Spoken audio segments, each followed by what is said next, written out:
প্রিয়জন, আমি আপনাদেরকে আরেকটি ভিডিওর মাধ্যমে দেখাতে চাচ্ছি আমাদের কটিয়াদী উপজেলা সদরে অবস্থিত শ্রী শ্রী মহামায়া গাছতলা। এটি বাংলাদেশের কিশোরগঞ্জ জেলার কটিয়াদী উপজেলা সদরে অবস্থিত। এটি ঐতিহাসিক মা মহামায়া মন্দির হিসেবেও বিবেচিত আছে। প্রতি বছর বাংলা নববর্ষে এখানে হাজার হাজার সনাতন ধর্মাবলম্বী ভক্ত সমবেত হন। মায়ের কাছে তাদের মনোবাসনা পূর্ণ করার জন্য এখানে অনেকেই মায়ের চরণে নতুন নতুন রঙিন শাড়ি উৎসর্গ করেন। এটি কটিয়াদী উপজেলার একটি প্রাচীন এবং জাগ্রত দেবীর স্থান হিসেবেও পরিচিত।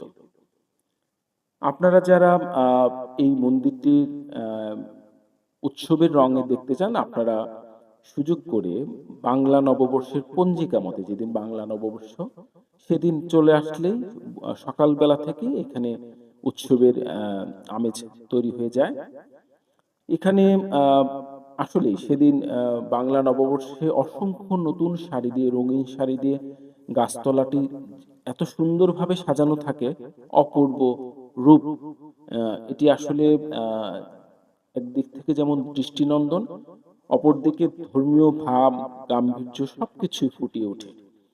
ভক্তরা নিজেদের মনোবাসনা পূরণের জন্য এখানে পাঠা, কবুতর বলি দিয়ে থাকেন, পাঠা ছেড়ে দিয়ে থাকেন। আসলে এটি কটিয়াদী সহ অত্র অঞ্চলের স্থানীয় সনাতন ধর্মাবলম্বী মানুষের বিশ্বাস ও ভক্তির কেন্দ্রবিন্দুতে আছে। যদিও বাংলাদেশ সহ অন্যান্য জায়গায় মা মহামায়ার মন্দির বা বেদিতলা রয়েছে, এছাড়া হিন্দু ধর্মে মা মহামায়া আদি পরাশক্তি বা দেবীর একটি রূপ। মা মহামায়া সবার কল্যাণ করুক, সবার শুভ হোক। জয় মা মহামায়া।